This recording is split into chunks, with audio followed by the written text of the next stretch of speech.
The first scream didn't sound human. It was raw, wet, torn from somewhere deep in the body, echoing off the cold stone walls of the Paris townhouse. Outside, carriages clattered over cobblestones, the city buzzing with ordinary life. But behind those shuttered windows, the Marquis de Sade was orchestrating something unspeakable. Blood darkened the edges of a white linen sheet, and the girl's wrist shook against the leather straps holding her to the bed frame. It was 1763, and the Marquis, Donatin Alphonse Francois, was only 23. Noble birth had gifted him titles, land, and power, but also something far more dangerous, a belief that nothing and no one could stop him. In his mind, pain was a form of art, and the human body was merely a canvas. The servants never spoke of what they heard. Whispers, whimpers, the sound of a whip snapping, but the air in the house felt charged with menace. In the morning, he would stroll the gardens, greeting neighbors with a charming smile, his powdered wig immaculate, his cane tapping the gravel path as though the night's horrors had never happened. Beneath that veneer of elegance, his obsessions festered. He spoke often in salons of philosophy, quoting Rousseau and Voltaire. But his private philosophy was darker. Desire should know no boundaries, and pleasure was worth any cost. When the city's brothels tired of his games, he began seeking new participants, by persuasion, by payment, or by force. One cold evening, he found her, a seamstress named Jean Tested, drawn into his orbit by promises of work. She had never been inside such a grand home. The chandeliers seemed to drip with molten gold, the walls heavy with tapestries depicting scenes of conquest and decadence. She didn't notice how the door behind her locked without a sound. Hours later, she was stumbling through the streets barefoot, her dress torn, her eyes wide with a terror that made passers-by turn away. She spoke of being tied, of candle wax burning her skin, of the Marquis whispering verses from Dante as though they were lullabies. The authorities hesitated. After all, this was a nobleman, a soldier in the king's army. But whispers began to spread, and the first seeds of his infamy took root. The scandal might have ended there, swept away by his wealth and influence, but the Marquis's appetites were insatiable. Months later, he was in Marseille, luring prostitutes to a rented home with the promise of a private party. Instead, he offered them small candies laced with an aphrodisiac powder, and something far more lethal. By morning, two were ill, one knew death, their bodies racked with fever and blisters. The city reeled at the thought, a man of noble blood, poisoning women for pleasure. When the king's men came for him, the Marquis fled. He slipped into Italy under false names, his carriage carrying not just luggage, but crates filled with restraints, oils, and instruments whose purpose could not be explained in polite company. Behind him, France boiled with outrage and fascination. His name was already becoming legend among the underground pamphlets and whispered tales. But the past is a way of catching up. In the summer heat of 1768, he returned to Paris, drawn back like a moth to the flame of his own notoriety. There, on a narrow street in the Faubourg Saint-Honoré, he crossed paths with a beggar woman named Rose Keller. She said he offered her work, food, a place to rest. By the end of the night, she was scrambling over the garden wall of his villa, her skin slashed by a knife, her back striped with lash marks. She told anyone who would listen that the Marquis had tried to kill her. This time, even his rank couldn't shield him entirely. He was arrested, the iron gates of his home swinging shut behind the gendarmes. In prison, the light was thin, the air heavy with damp stone and rot. Yet even here, the Marquis found ways to indulge his fantasies, writing feverish plays, poems, and stories that blurred the line between confession and fiction. His words dripped with imagery of torment and ecstasy, each page a labyrinth of cruelty that would outlive him by centuries. Some said the prison tamed him, others said it only refined his hunger. And when he was freed, briefly, against the protests of many, Paris would soon learn that the Marquis de Sade was not a man to be forgotten. What they did not yet know was that his darkness had grown sharper in confinement, honed like a blade. The next time he struck, there would be no doubt, he was no longer merely a scandal. He was something far worse. The night he left prison, Paris was drowning in rain. Carriages clattered through slick streets. The smell of wet horsehide and wood smoke thick in the air. The Marquis de Sade stepped out from the prison gates with the air of a man walking from a dinner party rather than a cell. His clothes, tailored and spotless, had been smuggled in for the occasion, and his cane tapped rhythmically on the cobblestones as if marking the tempo of his own dark symphony. He was not free for long. Whispers of his past clung to him like damp wool, and in polite salons his name was uttered in the same breath as devil and madman. Yet scandal was currency, and de Sade spent it lavishly. Noble families shut their doors to him, but the underbelly of Paris opened theirs. He found company among gamblers, libertines, and actors, the kind who would do anything for coin or favor. His return to indulgence was immediate and deliberate. The townhouse he rented became a theater of shadows.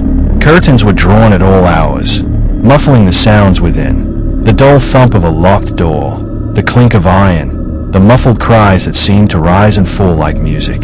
Among the new faces drawn into his world was a young actress named Madeleine. She was barely 17, with hair like pale gold and a voice that trembled when she spoke of her ambitions. The Marquis promised her roles in plays he was producing, reciting verses he claimed to have written for her alone. When she entered his home for the first time, she thought the dim candlelight and heavy perfumes were signs of eccentric wealth. She did not see the leather straps hidden beneath the bed, nor the drawer of polished instruments waiting like an audience for their cue. That night, Paris roared with drunken celebration in the streets. Inside, Madeleine's laughter turned to silence, then to gasping pleas. Hours later, she would leave the house pale as parchment, her dress stained, her voice gone. She told no one what had happened, not at first. Fear was a language the Marquis spoke fluently. His cruelties escalated. He began keeping detailed journals, sketches, and diagrams of his scenes, arranging each encounter like a stage production. He wrote of the precise angle of a blade, the weight of a whip, the way the body could tremble not only from pain but from anticipation. These writings were not merely private. He sent copies to certain acquaintances, men who found them thrilling rather than damning. It was inevitable that one of these performances would go too far. In 1772, during a trip to Marseille, he lured several prostitutes into a rented home, offering them wine and delicate candies. The sweets were laced with Spanish fly, an aphrodisiac in dangerous doses. What began as seduction turned to horror as the women doubled over in pain, their skin erupting in blisters, their breaths ragged and shallow. By morning, the city was ablaze with rumors. The women were half dead, raving about the Marquis and his games. Warrants were issued, but de Sade was already gone, slipping south toward Italy with his valet. He carried with him trunks of clothing, gold, and an iron-bound chest whose contents were known only to him. In Italy, his taste grew stranger still. In the city of Genoa, he rented a villa on the edge of a cliff, the sea crashing below like an endless drumbeat. Servants spoke of hearing screams in the night, of seeing girls arrive and never leave. Local authorities grew suspicious, but the Marquis always seemed one step ahead, charming or bribing his way out of trouble. Then came the winter of 1773, when the French crown branded him a criminal. He was condemned in absentia to death for poisoning and sodomy, a sentence that would have sent any other man into hiding for life. But de Sade thrived in exile. He wore his outlaw status like a medal, entertaining guests with tales of his misunderstood passions. Still, something restless gnawed at him. He missed Paris, missed the thrill of playing predator in a city that both despised and desired him. And so, against all reason, he returned in 1776 under a false name. It was then that he met Renée Pelagie, his long-suffering wife, and persuaded her, some say coerced, to help shield him from the law. She secured for him the Château de la Coste, an ancient estate in Provence. The castle's long corridors and shuttered windows made it the perfect stage for the Marquis's new obsessions. Villagers began to avoid the place, claiming to hear wailing from its towers at night, the kind that no wind could produce. What they did not know was that inside those walls, the Marquis had begun something far more elaborate than his earlier games. He was building a private theater of cruelty, one that required both actors and victims, and in which the line between the two was paper-thin. And somewhere in the shadows of that chateau, his darkest idea yet was taking shape, an idea that would want. The Château de la Coste rose out of the Provençal hills like a fortress against the world, its stone walls the color of dried blood in the dusk light. Villagers passing on the road below swore they could feel the air grow colder as they neared it, a heaviness that made horses shy and children cry. The Marquis de Sade thrived in such isolation. Here, there were no watchful eyes, no gendarmes lurking on the corners. The chateau's corridors were long and narrow, their ceilings low enough that candlelight barely reached the corners. At night, shadows seemed to pulse and shift, as if the house itself were breathing. Renee Pelagie, his wife, did her best to maintain the appearance of a respectable estate. She entertained visiting nobles, managed the vineyards, and saw to the household accounts. But she avoided certain doors, certain rooms, where the air carried a metallic tang and the wooden floors bore scratches too deep for rats to make. The Marquis had transformed the West Wing into his own private theater. Heavy drapes covered the windows, muffling the sounds from within. The walls were lined with shelves holding objects of polished wood, gleaming steel, and supple leather, each carefully arranged, each with a purpose only he fully understood. The floor was scattered with rugs to dampen noise, and hooks hung discreetly from the ceiling beams. When guests arrived, young men and women from Marseille, Avignon, or even Paris, they were met not with wine and conversation, but with masks. The Marquis claimed it was all part of immersive art, a performance where boundaries would be tested, roles blurred. Some came willingly, seduced by his charm and the promise of decadence. Others came because they owed debts, or because a whispered threat had been made. It was in this wing that Madeleine, the young actress he had broken years before, reappeared. Now older, sharper, her eyes like chipped glass, she had returned not as a victim but as an accomplice. She moved through the chateau like a ghost, silent and watchful, guiding new arrivals to their places on the stage. The performances were elaborate. The Marquis would read from his own writings, twisted parables about power and submission, while his actors enacted scenes of carefully orchestrated cruelty. Some involved only the threat of violence, others the real thing. Blood was clean before dawn, screams muffled by music or by the thick stone walls. One winter night in 1777, a storm howled through the hills, lashing the chateau with rain and wind. Inside, the Marquis staged what he would later call his most perfect work. A young farmhand from the nearby village had been lured in with promises of gold, only to find himself bound in a chair beneath the flickering light of dozens of candles. The audience, half a dozen masked figures, watched as the Marquis circled him, speaking in low, measured tones about the thin line between pleasure and pain, life and death. The farmhand's cries were swallowed by the storm outside. By morning, he was gone. The villagers assumed he had fled the chateau in the night, though none could explain why he had left behind his boots. In truth, the Marquis had arranged for his disappearance with meticulous care. The whispers in the village grew darker. Some claimed to see lights in the chateau's highest tower at hours when no sane person would be awake. Others swore they had heard a woman's voice singing in a language they could not understand, the notes drifting down into the fields like smoke. The baker's wife swore she saw blood dripping from one of the tower windows, only for it to vanish when she called her husband to look. By now, the Marquis's name was a curse. Parents warned their children not to wander near the estate.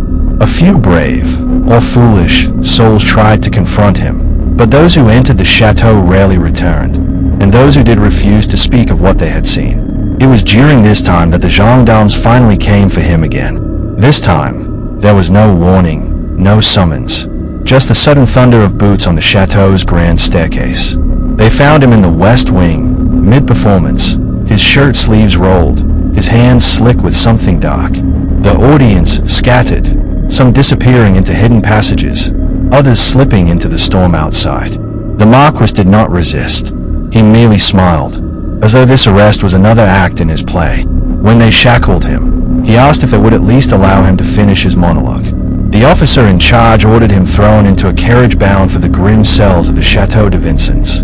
But the West Wing was left as it was, locked but untouched. Villagers whispered that even after the Marquis's departure, the candles in that part of the chateau would sometimes flare to life on their own, as though the performance had never truly ended. And somewhere in the damp darkness of Vincennes, the Marquis was already imagining his return, this time, to a stage even grander than before. The Chateau de Vincennes was a fortress of stone and silence, its walls so thick that even the wind seemed hesitant to pass through. When the Marquis de Sade arrived in 1777, shackled and rain-soaked, the guards looked at him as they might a dangerous animal, something to be caged and watched, but never underestimated. His cell was small, its single slit of a window offering nothing but a thin blade of light. The air was damp, smelling of mold and the stale breath of men who had occupied the space before him. Most prisoners languished here, their spirits crushed by the monotony and cold. The Marquis, however, adapted with unnerving speed. At first, the guards thought him broken. He was quiet, even polite, requesting only ink, paper, and the occasional candle. But as the weeks passed, strange noises began to seep from his cell at night. Mutterings, rhythmic tapping, the low cadence of a voice reciting words too fast to follow. He began to write. At first, short pieces, fragments of plays, letters to his wife begging for comfort or pleading for her to secure his release. But soon, the pages became darker. He wrote of cruelty as though it were a natural law, of pleasure drawn from pain, of acts so obscene the ink seemed to bleed on the page. His words were meticulous, almost clinical, yet filled with an energy that made them feel alive.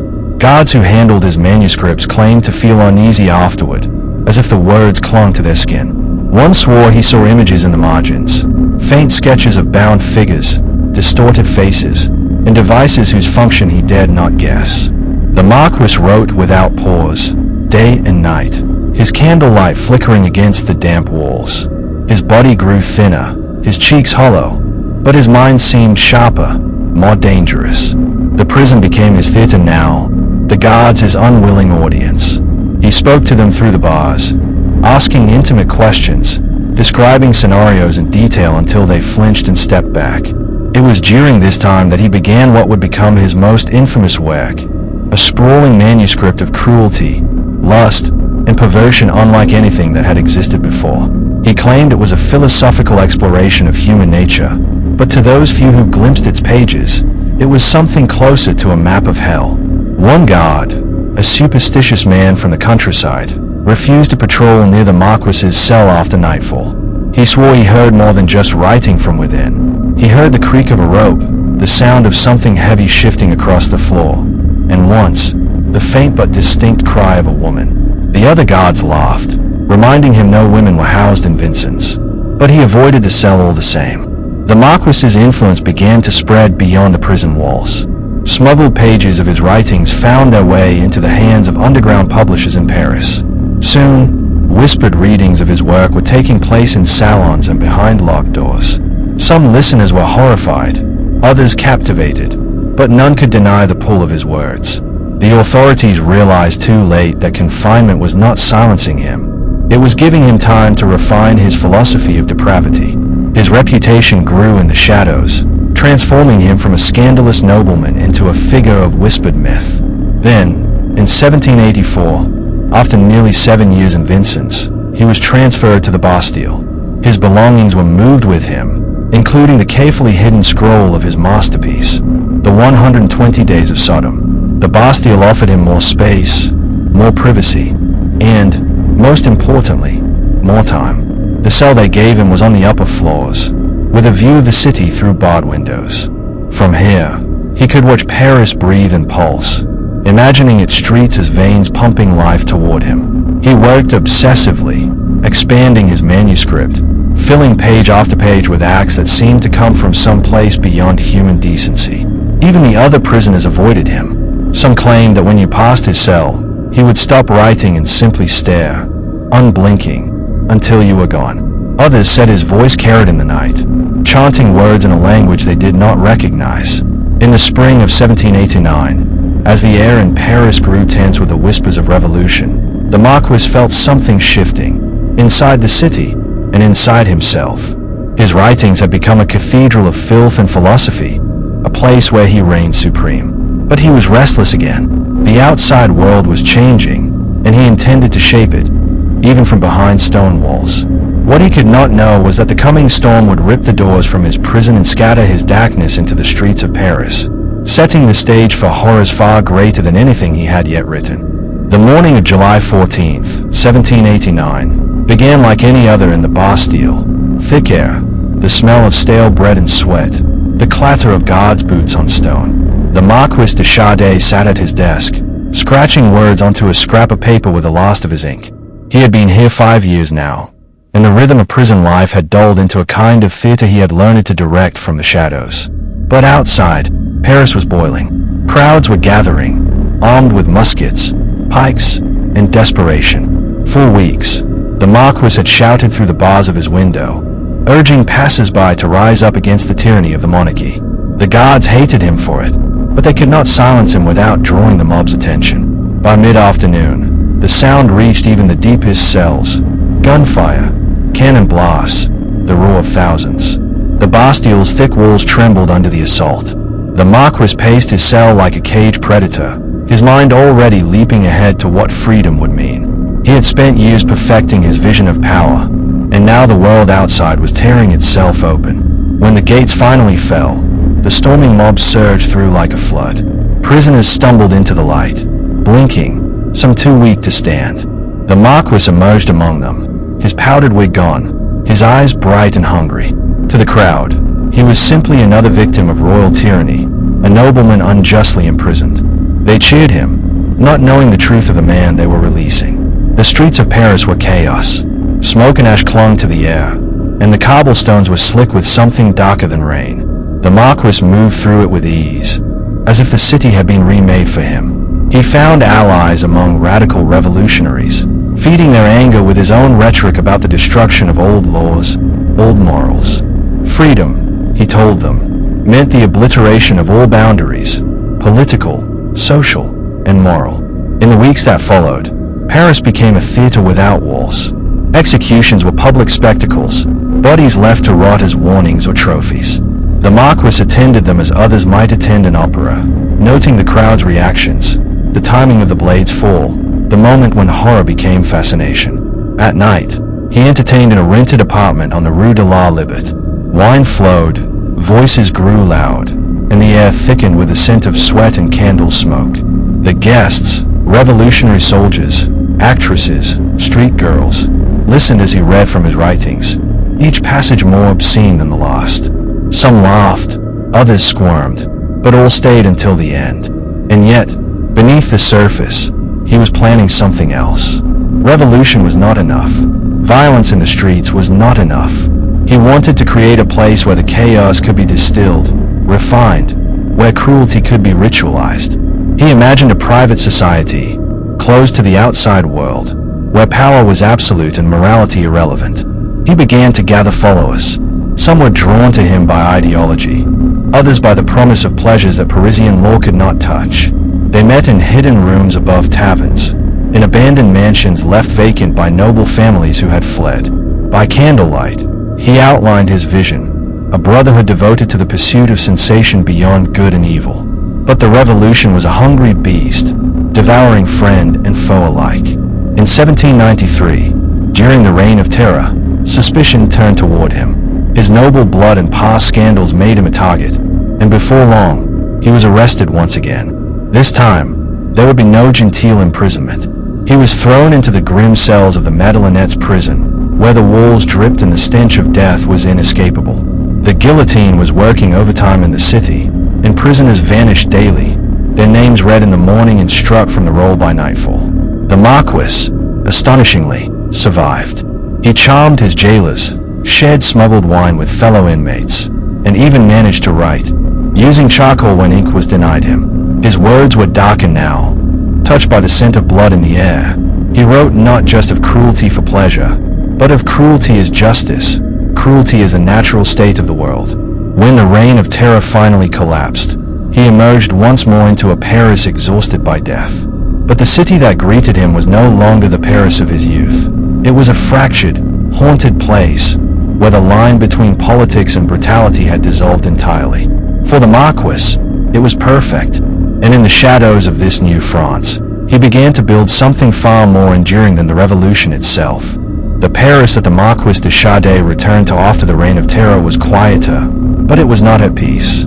The streets still smelled faintly of blood, and whole districts were marked by the absence of those who had met the guillotine. Into this haunted city, the Marquis moved like a phantom, his notoriety both a shield and a curse.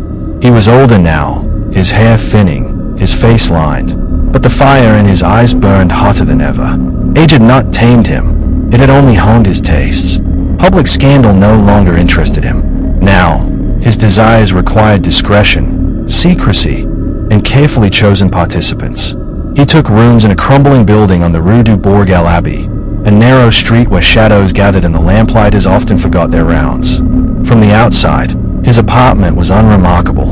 Inside, it was an extension of the West Wing at Lacoste.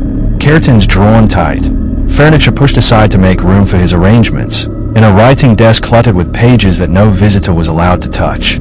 He began to cultivate a small circle of confidants, actors, thieves, prostitutes, and a few well-born libertines who had survived the revolution's purges.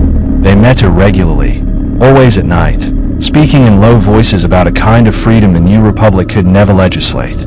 Some came for the philosophy, some for the thrill, and some for the fee. One of these was Claire Valmorn, a young woman with the posture of a dancer and the eyes of someone who had seen too much too young. She fascinated the Marquis. Her beauty was obvious, but it was her composure under cruelty that intrigued him. He tested her with words first, then with actions.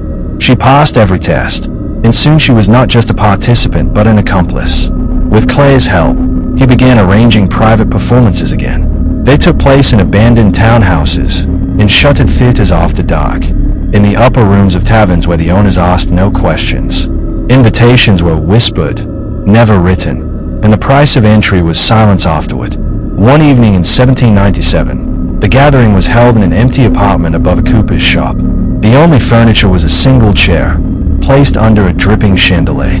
The guests, masked, as always, sat against the walls, watching as the Marquis and Claire brought in their subject. A young man in his 20s, blindfolded, his hands bound behind his back. The Marquis spoke softly, his words carrying just enough of the room to hear. He spoke of the revolution's promise of liberty, of the guillotine's equality, of how death made everyone the same. But then he reminded them that there was another equality, pain. And pain, he said, was the purest expression of freedom, because it could not be faked. The performance that followed was slow, deliberate, and without mercy. The guests shifted in their seats, some repelled, others enthralled. When it was over, the man was breathing, barely, but he would not speak of what had happened, not because he was sworn to secrecy, but because something in his mind had broken. In the days after, rumors spread in the underworld of Paris about a crimson salon where the most depraved appetites could be indulged.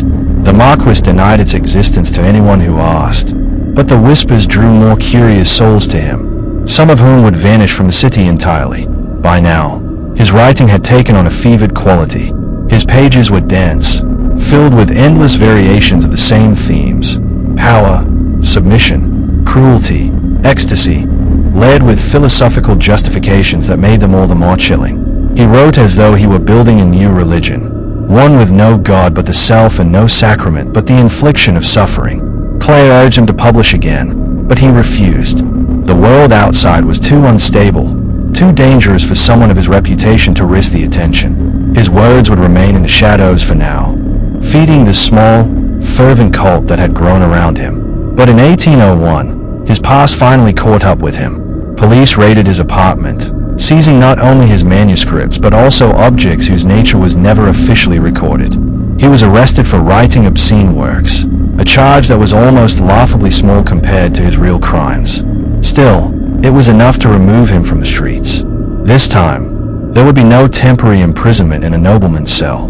He was sent to Charenton, an asylum on the outskirts of Paris. To most, it was a place of madness and decay, where the air smelled of lime and despair. To the Marquis, it was simply a new stage. Charenton Asylum did not feel like a prison when the Marquis de Sade arrived. It felt like a mausoleum. The corridors were long and white, the walls cracked and flaking, the ceilings high enough to let echoes linger. The smell was an unpleasant mix of soap, mildew, and the human mind unraveling. Most inmates shambled through their days in a fog of sickness and sedation, but the Marquis was different. His mind was sharp, his voice commanding. The doctors, perhaps intimidated by his title and fame, gave him freedoms no other patient enjoyed. He was allowed books, paper, and even visitors. It was a mistake they would come to regret. Within weeks, he had established himself as Charenton's unofficial master of ceremonies. He convinced the director to allow theatrical performances, claiming they were therapeutic for the inmates. Soon, the asylum's cold stone halls echoed with rehearsals, shouting, laughter, and the occasional scream muffled behind locked doors. The plays he staged were ostensibly harmless, comedies, romances, but behind the curtain, he was experimenting again. The actors were a mix of inmates and outsiders, all drawn into his world by curiosity or desperation. Roles blurred, scenes shifted mid-performance into something far darker than the script suggested. Visitors came from Paris to see the spectacle, wealthy patrons who thought themselves daring for attending a play inside an asylum. They sat in the front rows, unaware that the Marquis was studying them as much as they were watching the stage. He had an uncanny way of drawing certain people into conversation afterward, offering them private tours of the asylum's less visited wings. Some accepted, a few were never seen again. Clay Valmorn visited him often. She had avoided arrest when he was taken, and now she moved through Paris society like a phantom, her name whispered in the same breath as his.